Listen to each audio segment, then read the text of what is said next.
ये है दिल्ली दर्पण।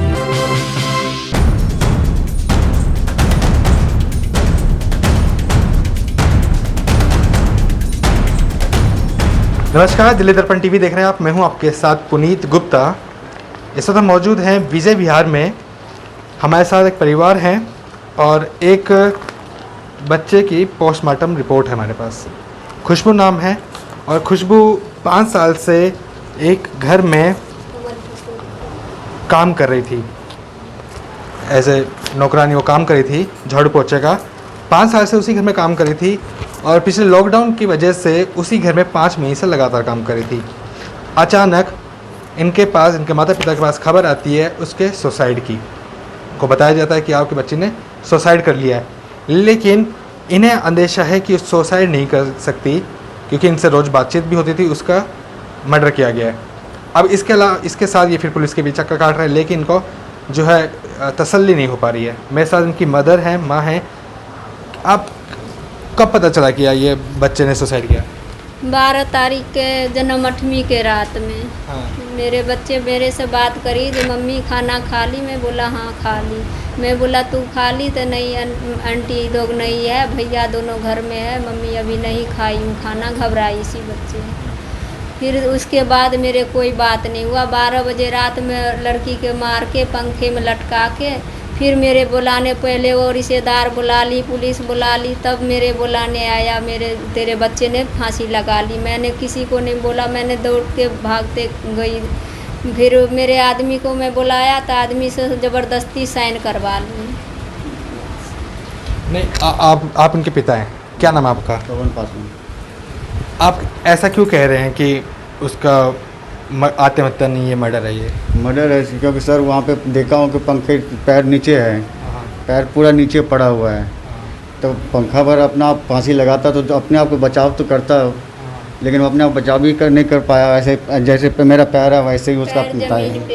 तो सर मैं इंसाफ मांग रहा हूँ कि वो अपने आप तो फांसी लगा नहीं सकता है सर, इसलिए मैं इंसाफ मांग रहा हूँ। सर मैं इंसाफ मांगती हूँ, कोई मेरे सुनते नहीं है। हम लोग गरीब आदमी, कोई सुनते नहीं है। नहीं, तो इसके लिए आप कभी पुलिस स्टेशन आई हो जो आपके हैं, उनको कभी बोलते हैं? सबके बोली हूँ सर, सब कोई भी कुछ नहीं सुनते हैं। सबके बोल चुकी हूँ, कोई नहीं सुनते हैं। तो ये देखिए, ये वो केस है, आत्महत्या का केस है। एक तरफ तो देश में जहाँ पूरी मीडिया और CBI, महाराष्ट्र पुलिस सुशांत सिंह राजपूत के केस में उसको इंसाफ दिलाने में लग जाती है, लेकिन दिल्ली में एक ऐसा ही वाक़या सामने आता है जिसमें सुसाइड बताई जा रही है, लेकिन परिवार वालों को अंदेशा है कि उसका आत्महत्या नहीं, उसका मर्डर किया गया है। उसमें कोई कार्रवाई जो है वो पुलिस स्टेशन वाले नहीं कर रहे हैं।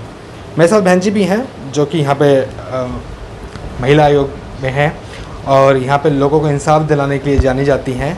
इनके पास जब ये लोग आए तो इन्होंने हमें भी बताया। आपने भी कोशिश की थी पुलिस वाले से बातचीत करने की? हाँ जी, मैं गंभीरा झा मानव अधिकार आयोग से बोल रही हूँ, दिल्ली प्रदेश के अध्यक्ष। मेरे पास ये कल आई थी। कल आके इन्होंने दिखाया जो यहाँ पे मैं महिला आयोग में भी कॉल करी हूँ 181 नंबर पे। उसके बाद मैं थाने में भी गई हूँ पर कोई नहीं। तो मैं देखी PM रिपोर्ट भी इनकी देखी हूँ, तो इसमें भी खुद खुशी आया है। जबकि इनके कहने के मुताबिक ये है, मैं भी बिहार के हूँ तो इनकी भाषा मैं अच्छी तरीके से समझ सकती हूँ। इनका कहना ये है जो मेरी लड़की बहुत खुश थी, जो है मतलब उस दिन जो है 8 बजे तक मेरे से अच्छी तरीके से बात करी है। और 8 बजे के बाद जो है 8:30 बजे में इन्होंने कॉल किया जो खाना खा ली। तो कह रही मम्मी मैं अभी खाना तू लोग खा ली थी? बोली जो नहीं। तो कह रही मैं भी नहीं खाई हूँ क्योंकि तो मेरे जो है ना यहाँ पे डर लग रहा। आंटी अंकल नहीं है, दोनों भैया है, सुनो अजीब से हरकत कर रहे हैं। यही बताए थे ना आपको? तो ये बोली बेटा डर मत, भैया है। उसके बाद इनके पास 11:30 बजे कब वो लोग आते हैं जो जब उस लड़की की फांसी लग गई होती है तो पुलिस वाले को बुला लेते हैं, हॉस्पिटल से एम्बुलेंस मंगवा लिए। यही हुआ था ना? सारे वो फैमिली बुला लिए। सारे फैमिली बुला के तब इनको बुलाने के लिए आते हैं और इनको बुला के सिर्फ खिड़की से दिखाया गया, अंदर भी इनको नहीं जाने दिए, बाहर से दिखाया रोड पे से। तो लड़की के पैर बिल्कुल नीचे में थे और लड़की पंखे से चुन्नी लटका हुआ था। ये आप मान सकते हैं ना, जो कोई जो फांसी लगाएगा तो कम से कम 5-6 इंच भी तो पैर ऊपर रहेंगे। 1 इंच भी पैर नीचे में ज़मीन पे रह के कौन मर सकते हैं ऐसे?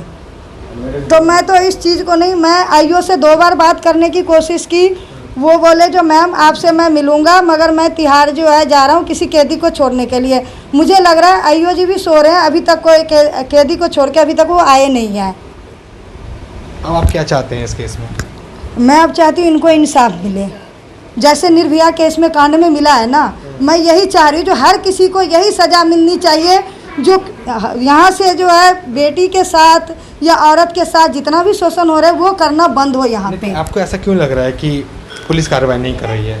पुलिस से बातचीत से एफआईआर इनके पास मतलब नहीं है। एक मतलब इनको झूठा एक मीडिया वाला वो फॉरवर्ड करवाता, वो अपने तरफ से दे रहे हैं, वो भी इनसे 2800 रुपये लेके गया। एफआईआर दर्ज ही नहीं हुई, और एफआईआर दर्ज अभी तक इनके पास कोई कॉपी नहीं है, इनको कॉपी नहीं दिया गया है। तो कैसे हम मान लें जो पुलिस कार्रवाई कर रही है? महीना दिन हो गया, 12/8 को जो है वो लड़की ख़त्म हुई है। आज आप देख सकते हैं जो आज 3 तारीख हो गई, पर अभी तक कोई कार्रवाई नहीं, कोई कुछ नहीं। तो हम कैसे मान लें जो पुलिस अपना काम कर रही है? उल्टे हम लोग उल्टा इन लोग पे एफआईआर दर्ज करवाया गया है, इन लोग को बंद करने की धमकी देते। हालांकि कल ये लोग मेरे कहीं से इनको पता लगा, तो कल जब ये मेरे घर पे आई 5 सेक्टर गई तो रो रो के डर के गई जो हमें पकड़ के बंद कर देंगे पुलिस वाले। अगर मैम हम आपसे मिलेंगे ना तो हमें पुलिस वाले पकड़ के बंद कर देंगे, यही आप लोग का कहना था। फिर मैं इनको कही जो 6 आदमी को थाने में बंद करके रखी थी 9 बजे रात तक। 6 आदमी को ये बता रहे हैं, आप लोग देख सकते हैं जो 9 बजे रात तक डंडा मार मार के, और इन्हीं लोग की बेटी भी मरी और इन्हीं लोग के जो है बंद करवाते। आज मेरे जिसने फांसी मतलब जिनके यहाँ से लगा उनके यहाँ से आज एक लेडीज से मेरी बात हुई है, वो बता रही है पहले तो वो फ़ोन उठा के जैसे मैं महिला आयोग के नाम बोली वो स्विच ऑफ कर दिए, उसके बाद आदमी कोई उठाया था, फिर लेडीज़ से बात करवा रहे तो लेडीज़ क्या हमें बोलती है यहाँ पे आके जो नहीं वो अपने माँ बाप के खातिर मरा। चल मैं तेरी मान लेती हूँ माँ बाप के खातिर मरा, पर तेरे घर में क्यों सुसाइड करा? जब वो तेरे घर में रहते इतने दिन से 4 साल से, तो वो कैसे अपने माँ बाप के खातिर मर सकते हैं? ये आप लोग खुद समझदार हैं, समझ सकते हैं। ठीक है, तो इन लोगों की ये शिकायत यही है कि जो भी है उसमें वो पड़ताल होनी चाहिए, कार्रवाई होनी चाहिए, पुलिस की तरफ से एक्शन लेना चाहिए, फास्ट एक्शन होना चाहिए, क्योंकि इतने दिन हो गए हैं इस वारदात को हुए। अगर सुसाइड है तो उसके लिए कार्रवाई होनी चाहिए, अगर मर्डर है तो उसके लिए स्ट्रिक्ट एक्शन लेकर यानी कि दिल्ली पुलिस को कार्रवाई करनी चाहिए ताकि उन लोगों को इंसाफ मिल सके। इतनी ही गुहार इस परिवार की है।